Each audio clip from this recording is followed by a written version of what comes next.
When the Final Fantasy set rolled around, I made a video ranking all of the commanders, and at the time, I ranked Golbez pretty damn low. I thought he was one-dimensional and a little bit mid.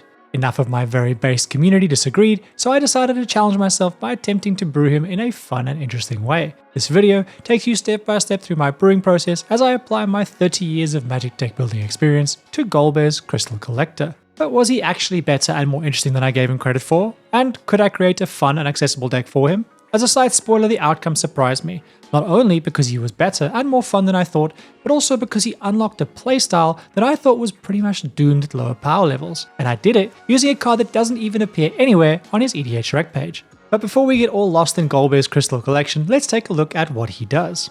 Golbez is a Demir human wizard and is a beefy 1/4 for 2 mana. Whenever an artifact you control enters, he allows you to surveil one. Then, at the beginning of your end step, if you control 4 or more artifacts, you return target creature card from your graveyard to your hand, and if you control 8 or more, each opponent loses life equal to that card's power. From what's written on the card, it's clear that any successful Golbez deck has to have a lot of artifacts, and then has to have creatures to recur either for value or to drain the table. The surveil ability on Golbez is really cool, allowing for some really creative brewing that can head in multiple directions, like using him to get big scary things into the graveyard that you can then reanimate, or just using his ability as a source of looting to rapidly dig through your deck as you look for very specific things. But now I had to figure out what kind of deck I wanted to brew. The most common style of deck that I saw or heard people talk about was a control-based list, where you grind down the table over a number of turns, controlling the game as you do. This is what a friend of mine was excitedly brewing, but the thought of Demir control and commander just puts me to sleep, so I wasn't keen on that at all. After some research, I also saw there were some interesting combo angles at very high power levels like CEDH, but I wanted to build a lower to mid power deck that didn't cost an arm and a leg to build, which those decks certainly did. I was leaning towards a deck that used cost reducers to power out tons of card draw artifacts, digging through my deck for win conditions like Filigree Intendant or Tendrils of Agony. But before even testing it, I had some serious concerns about that game plan. And this led me to feeling a little bit lost, which I think is a feeling that many players newer to Magic and newer to deck building know well. So I decided to throw some spaghetti on the wall and see what sticks, and this meant a mind map. Because I wasn't sure exactly which direction I wanted to take this deck, this was a great time to look at EDHRec for some inspiration. Though as you already know, EDHRec didn't have the critical card needed for this deck to work, but more on that later. I started brainstorming possible types of cards or abilities I wanted before I set off on a Scryfall adventure to start pulling in all the different cards to see how viable my hypothesis was. In no particular order, here are some of the themes that I looked at for my possible Golbez deck. And I've had a few questions about searching on Scryfall, so I'm going to show some of my very basic searches I ended up doing later as I walk through these. Starting with artifacts that add mana, like mana rocks, or artifacts that add mana as a once-off ability and can effectively be cast for free. Then there was artifacts that draw cards when they enter, and artifact or non-creature or historic cost reducers. There were cards that trigger on cast or when artifacts enter the battlefield, or cards that trigger on the cast of non-creature spells. I wanted to look for artifact lands, and cards that allow me to play artifacts from the top of my library. Another theme I thought of was affinity, or cards that synergize with the amount of artifacts that I have. Given the direction the deck was going, I thought the storm cards definitely wouldn't hurt. And then I wanted some good vegetables, so lots of card draw options, some protection for Golbez, and some decent removal. As I progressed through looking at cards on Scryfall, I narrowed down a few key things I needed my deck to do, and if I were to visualize those on a character sheet, it would look a little bit like this. If you haven't binged my video on Focus, or on brewing a deck like it's a character, I would highly recommend that you do. It's linked below the like button with all the other tools and concepts that I use as part of my brewing process and this video. But to speed on the key points, most commander decks can fit up to about 5 different things or groups of cards that the deck wants. More than that, and decks tend to become unfocused, inconsistent, or lack identity.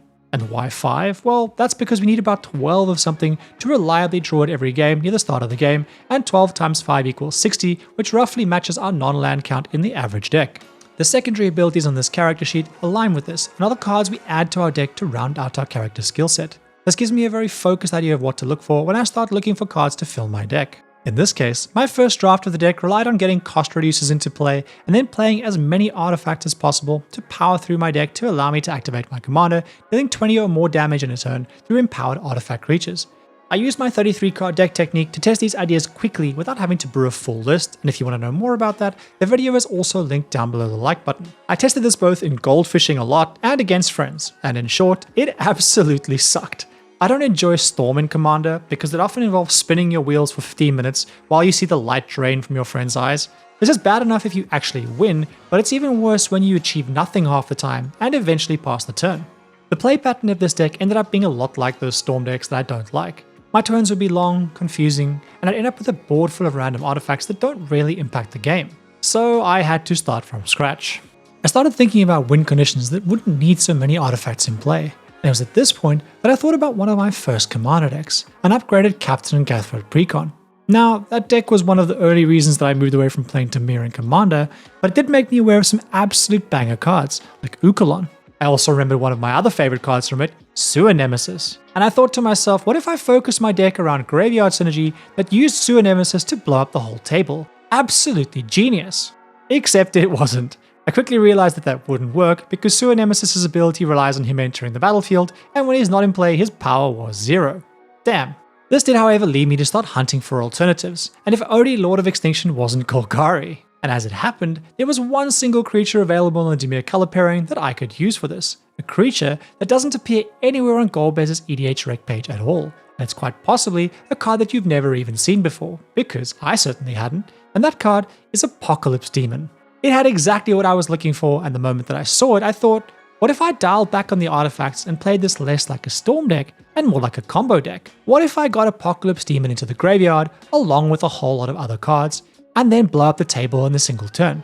That could be an absolute banger. So back to the drawing board I went. Normally, this is when I would tell you that I cook up videos like this that help you think differently about Commander, ones that help you build better decks, play better, and have more fun. And that you should like the video to tell the algorithm if you think it's good, and that you should sub so that my next banger gets delivered directly into your eyeballs. But today I have something slightly different to share, partially by request and partially because I currently make 0 ad revenue from YouTube. I'm starting a Patreon. Very little will change on YouTube, but there will be some additions. Firstly, if you want more of my insight from offhand thoughts in a priority place to more structured Q&A or deck techs, or you just want more froge, this will be a place that you can have that. Alternatively, if you just like what I do and you want to support it, or you're a Giga Chad baller and you're watching this from your penthouse or private yacht, feel free to help me cobble together some money to someday own a cardboard box under a highway that I can call home. Australian houses are very expensive. That's a whole different video, and we're here to talk about Golbez. The deck that I ended up with ironically had some similarities with my Stale Elite combo deck. Our goal is to get Golbez out and build out a board of 8 artifacts, ramping and drawing as many cards as possible till we draw our 2 combo pieces. And those are a way to get Apocalypse Demon in the graveyard and a way to mill our library. That should create a situation where you go to your end step with a graveyard of more than 40 cards and then Apocalypse Demon just chilling out, waiting for you to return them to your hand and deal more than 40 damage to the table. But how do we get there? Well, let's take a look at the cards in the deck and I'll call out some of my favorites. The deck runs a lot of artifacts, and where possible, I've tried to get the effects that I want from an artifact source. That's most prevalent in the ramp category, where we obviously have cards like Arcane Signet, but also have cards like Collector's Vault and Noble's Purse that can help us create multiple treasure tokens. This helps us activate Golbez's final ability much more easily. And speaking of having enough artifacts to activate Golbez, we're running Chromehost Seed Shark, Master Thopterist, and Mirrodin Besieged to help us power our artifact tokens. Mirrodin Besieged can also be a secondary win condition, though that's really not the goal of the card in the deck. This particular build is very removal light, and depending on your playgroup meta, you may also want to sub in some more board wipes. This is partly because we draw lots of cards and have some tutors, but also because I prioritize the deck working smoothly to achieve the combo rather than controlling the game. Special shout out to Singularity Rupture doing double duty in that it both clears the board and can mill our library. I said we had a lot of card draw, and we have 18 card draw spells. We've got a bunch of good ways to draw cards, from artifacts like Cryogenetic or Mephitic Draft, to spells for card advantage like Compulsive Research, to wheel effects to fill our hand when we've churned out all of our mana rocks. We also have a few cards that enable repeated looting or draw, in Riddlesmith, Ultra Omega Broken card Matoya Archon Elder, or Forensic Gadgeteer that's also doing double duty in both creating artifacts and helping as a source of card draw. Given so much of our deck is artifacts, we also have a few cost reducers to help power out our game plan. We of course have our special Demon Boy, and given we only have one of that effect in our deck, we have to have a few tutors to help us get him or another combo piece in a mill source more reliably. We have 2 demon specific tutors in Lively Dirge or Unmarked Grave, and we have Personal Tutor or Solve the Equation to get either our mill sources or one of our other tutors. We also have Witchclaw Talisman as a general tutor. Speaking of our mill sources, you already know about Singularity Rupture, but we also have Cut Your Losses and Traumatize. The last non-land card grouping we have is Protection, and we have a bunch of artifact-based protection for Golbez, as well as a bunch of counterspells to stop our combo from getting interrupted, or to stop a Vandal Blast from ruining our day. Our mana base is low cost and pretty simple, with a few artifact lands to help us with our artifact count. Okay, let's talk through playing the deck, and we'll finish off talking about some upgrades if you want to make the deck more powerful. By this point, you should already have a rough idea of the general game plan of the deck, but a quick look at some of the intricacies won't hurt. To preface, I think this deck, as I've got it here, is a Bracket 2 deck. It can probably hang with Bracket 3 decks, but it's primarily built for Bracket 2. And this is something I'll talk about more in a bit after I walk through how we play it. As a combo deck, our combo pieces or tutors always take priority in our opening hand. As a reminder, our win here is based off of getting Apocalypse Demon into the graveyard and then milling half of our library. We can't just skip the first part and hope that we get the demon into the yard when we mill half of our library, but it feels very bad to whiff that.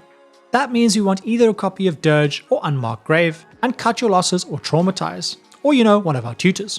These cards aren't a must-have, but they heavily influence whether I keep an opening hand or not. Outside of that, what we really want is lands, card draw, and ramp. Now you may be thinking, but what about those other cool cards, like Mirrodin Besieged, or a Counterspell, or a Source of Protection? Yes, those are great, but mana and card draw will help us dig into those cards and other things, and will leave us a lot less vulnerable to single target removal. When it comes to playing out the deck, we don't have many turn 1 plays, so our likely first play is either a Mana Rock or Golbez on turn 2. We have a lot of 2 mana cost spells, so often my go-to play is a turn 2 Mana Rock into Golbez and another Mana Rock or artifact on turn 3, allowing us to start our surveilling engine. We mostly use Golbez's surveil ability to dig through the deck to find more of what we want at that specific point in time, be that lands, artifacts, draw, or a specific combo piece. On turn 4, there are a few cards I prioritize if I have them. First are my engine pieces like Mirrodin Besieged, Siege Shark, Sai, or Gadgeteer, as they make hitting that 8 artifact threshold much easier and much quicker. They're also great because they can generate some chump blockers for us if we need them.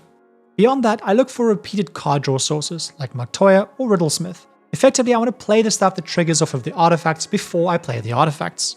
From that point onwards, we're just churning through our deck as fast as we can, looking to find Dirge or Grave, a Source of Protection, and a mill spell so that we can try to win. To win, you probably need about 10 to 11 mana available because you need to play a spell to get the demon in the yard, say Unmarked Grave, then follow it up with a mill spell, say Cut Your Losses, and then you likely want 2 mana up for a counterspell to try to force your win through when they try to remove your commander before you go to the end step. Your winning turn could be a lot less mana intensive because you could have played a Source of Protection earlier in the game, like a Swiftfoot Boots, or you could play a Grave into Traumatize, and that's only 7 mana, but regardless, this deck churns out mana, so 10 to 11 really isn't that much of a problem. When it comes to successfully executing your game plan, there are a few intricacies to flag here. The first is that Golbez return ability is not a may, you have to do it. So ideally, you don't want the demon in your graveyard until the turn you want to win. This matters because it sucks to have the demon get stuck in your hand, or you need to have yeeted other creatures into your graveyard so that you can bring them back instead. In a worst case, we do have ways of getting the demon into our graveyard from our hand because we have a bunch of card draw spells that also discard, so you're not absolutely screwed if it happens, but it's better to have it not happen. This may seem a little clunky, but it's actually good for another reason. The moment that the table sees the demon in any way, shape, or form, you are going to seem like a critical threat that must be dealt with, even if you're actually not. So again, having the demon stay in your deck or potentially your hand till you want him is the best case scenario. You also want to be careful to not only have 8 artifacts when you go to try to win the game. If you try to go to your end step and someone destroys a single artifact making your combo fizzle, it's going to leave you wide open and the whole table is going to know that you're the biggest problem. It's far better if you have 9 or even more when you try to win the game. The whole demon in the graveyard situation also points to another important thing when piloting a deck like this. That is that outside of learning your combo line, probably the biggest thing you need to learn to do well is picking the right moment to try to win. And then flying as far below the radar as you can until you get to that point. Not showing the demon too early is a really good example of this, but there are others. Don't mill yourself too early, or don't race to 10 mana rocks without having any of your combo pieces. All of those things are going to make you look like a huge problem, even if you're not a problem yet. And even beyond looking like a problem, any exposed combo piece is a combo piece that can be removed. Given all this talk about combos, there's something that I really like about Golbez as a combo commander, and specifically in this particular build. And that is you can play him in Bracket 2 as an out-and-out combo deck in a way that isn't at odds with the bracket system, and that isn't one of those, well, actually it's technically Bracket 2 decks. Provided you're fairly open about your game plan, which I would strongly advise you should be if you pilot this deck in bracket 2, this deck solves one of the big problems with combos at lower power, or honestly, with combos in general for many players, and that's that you can see the win coming. When I play it, I'll say to the table proactively, I'm playing a combo deck and in order to win, I need my commander, I need 8 artifacts in play, and I have to have milled half my library to enable a big Lord of Extinction-like creature. If I have 8 artifacts in play and 8 or more mana, then you better watch out. This gives the table clear goalposts to watch out for. I'm not simply going to surprise combo out of nowhere, because that count to 8 gradually across 6 or 7 turns creates a sense of predictability in the same way that you can watch a player's board of creatures grow over time. Our win feels a lot more like an overrun or a Chroma's Will applied to something that already looked threatening than an oops I win situation. It also helps that our win condition is based off a single big creature dealing damage to everyone because it's a 50-50. It plays into the traditional lower power win styles rather than some form of infinite loop that newer players struggle to understand, so they just go, cool story bro, I trust you, you say you win, can we just go to the next game? While this works well in bracket 2, if I wanted to pilot this deck in bracket 3, it's certainly possible, but I certainly wouldn't be quite as open about my game plan, and I definitely make some changes and upgrades. So let's talk about the upgrades. I've listed some options in brackets in the document linked down below the like button, and given these upgrades are focused on bracket 3 or above, let's start with the game changes. The highest return on investment for us in this deck is tutors, so we're going straight to demonic and vampiric tutor. I think the next best addition to this deck is the One Ring, as it helps us fend off combat damage, counts towards our Golbez count, and draws us a ton of cards. Beyond game changes, Entomb comes in as a cheaper and better version of Lively Dirge, and Damnation is a more reliable version of Terrortide. Spellseeker can come in to offer some more tutoring power, and Krark Clan Ironworks can come in to offer some more explosive mana. Beyond these cards, I think the only definite upgrades I would recommend are changes to the mana base, noting this comes with 3 MDFCs that can all have a big impact on the game, like Sink to Stupor, Fel the Profane, and Hydroelectric Specimen. I've also left a list of optional cards for you to tinker with in cards like Uthros Researchcraft, Tezzeret, Timesieve, and Spellskite, which while all good, I have some doubts about, so I'll leave you to figure out whether you think they improve the deck. Outside of upgrades, I think possibly the biggest thing you may want to work into this deck is more removal, especially board wipes and maybe some single target interaction. Whether you do that though is dependent on both your playgroup meta, but also what kind of experience you want to have with this deck. I actively did not want a hardcore controlling deck, so I've leaned more into a min-max game plan to make my combo easier to achieve. This does create inherent strength and weakness profile in the deck build, but especially in bracket 2, I actually don't think that's a bad thing. I hope you've enjoyed this, and come yap at me in my Discord if you have any questions. Or if you think I've missed any great cards that would fit well into this deck, let me know down in the comments. While you're down there, I've left links to everything I've mentioned in this video down below the like button. And if you want more raw deck building sauce, go and check out the Vincent build that I made for Matt Mercer, or check out my reviews for the very best commander cards from Edge of Eternities. And as always, thank you for being here.